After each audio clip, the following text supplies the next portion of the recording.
Well, we can't have a discussion about medications and cardiovascular disease without talking about statins, which you've written about a lot. Certainly would have to be in the top three most prescribed classes of medications out there. I'm kind of a five statin guy. There's a lot out there, but there's probably only five that I'll use in patients. And every physician, I think, who prescribes these has their own little secret alchemy around it. When they're using Livalo versus Prevestatin versus Crestor versus Lipitor, et cetera. But let's talk broadly about them as a class. So obviously a type of drug that inhibits the synthesis of cholesterol, which is its direct action, but the money may come more from its indirect action, which increases the LDL receptor on the liver, and you're pulling that ApoB bearing particle out of circulation, and you're having this pretty pronounced effect in terms of LDL-C and ApoB reduction, second really now only to PCSK9 inhibitors. But rather than talk about that, although I'm happy to hear your thoughts on that, I want to talk a little bit more about the potential other benefits of statins, because I think this is where most people do believe there are pleiotropic benefits of statins, but they're harder to quantify. And I'm sort of curious as to what your thinking is on when you want to bring a statin in. Is it also something you use in patients whose ApoB might not be that high, but for whom you're looking for this other benefit? The latest pleiotropic effect, if you will, on statins is there was a study just this week came out that people who are on statins seem to have some better sort of resistance to severe COVID infection.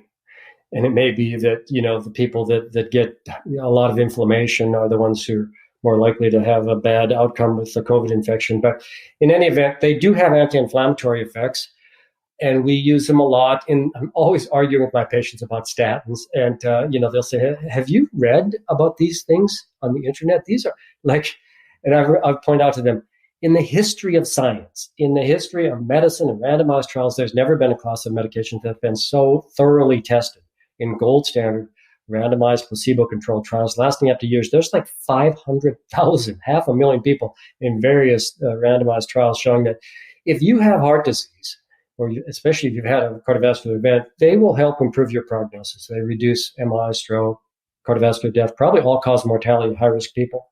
Pause for 1 second, James. I agree with you completely. There is no drug, no class of drug I spend more time defending than statins. Why is that? Why is it that the internet is absolutely crazy with this obsession that the statin is a drug planted here by foreign operatives designed specifically to kill us? Yeah, it's crazy. It's a combination of things. Number one, and I was kind of skeptical about this, but then I started taking a statin back about, when I was 45 and I had that calcium score. And when I was working out hard, I wouldn't my muscles would hurt harder, they would ache worse after a hard workout. And then so I started taking coenzyme Q10 and switched over to a more of a less potent one. And sure enough, they got better. So they frequently are associated with these nuisance side effects like muscle aches. And some people swear that it causes some brain fog, some sort of mild cognitive impairment. But a lot of it too is sort of the nocebo effect, the voodoo effect. They read about this in and there's all sorts of people, trying to capitalize on selling people alternatives to statins. That being said, I argue with people about statins who really need them. The 55-year-old just had an MI who tells me, I'll do anything but take a statin. Fortunately, now we do have other good options. Ezetimibe lowers cholesterol by reducing absorption by blocking the Niemann-Pick receptor, and PCSK9 inhibitors, which just prolong the life of the LDL receptors, both really elegant ways to lower cholesterol by removing it from the circulation without poisoning the cell's ability to make cholesterol. So that's really, really important. And I know you were talking to Dr. Dayspring about that, and I completely agree. So we have an option for those people who are statin intolerant. Because ezetimibe and PCSK9 inhibitor, they work synergistically like statins and PCSK9 inhibitors, or ezetimibe and statins. But for people who have a zero calcium score, who are at relatively low risk, we do the MESA risk calculator or the ASCVD 10-year risk, and they're under 7. Lots of times they're 1 or 2 or 3. It's hard to improve somebody who's got such a low risk. And in them, I say, let's not get overly shook up about your LDL. And you don't need your statin. We can stop your statin. We don't need to start it, whatever. And we'll focus on diet and exercise and lifestyle. But in middle-aged people, I need to see that zero calcium score or a low calcium score to do that. But yeah, statins are a wonderful tool. They're cheap, and we use a lot of them, but we also stop a lot of them.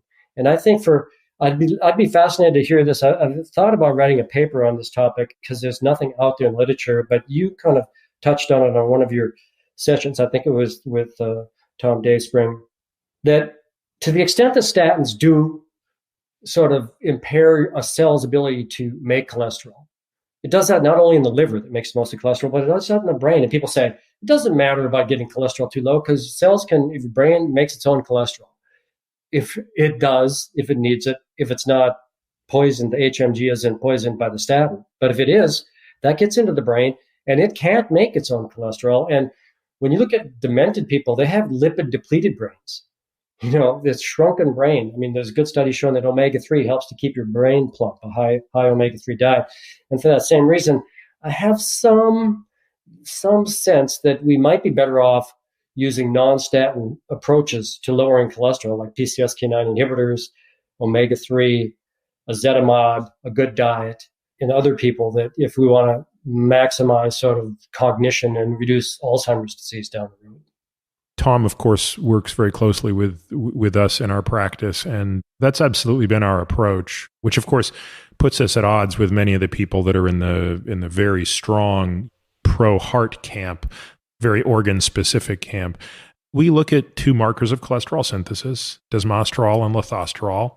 We monitor them very closely, and there is a small body of literature that says, at least in high-risk people, maybe people who carry 1 or 2 copies of an ApoE4 gene, that very low levels of desmosterol and or lithosterol in the presence of statins may be a predictor of increased risk.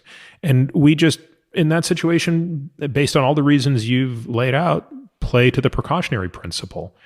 And frankly, our application of that is, there's probably only 2 patients in my entire practice that are going to walk around with a desmosterol below 0.5, because there are so many other options if we need them that we don't need to overly suppress cholesterol synthesis.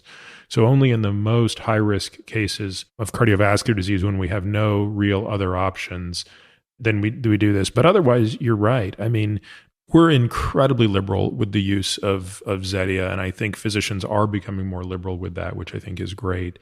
Coupled with, frankly, Prevestatin's my favorite statin if I can get the results there. It's so mild. Also, anecdotally, seems to produce less symptoms. It doesn't raise glucose the way, say, atorvastatin or pravastatin will, and it doesn't increase risk of type 2 diabetes. And when you use it with ezetimibe, which again, we have a great study, the Utopia study in primary prevention. Ezetimibe reduced cardiovascular events by 30%. And then we also have the Improve It study that showed that if you combine it with a statin, it reduced cardiovascular events. So we have really good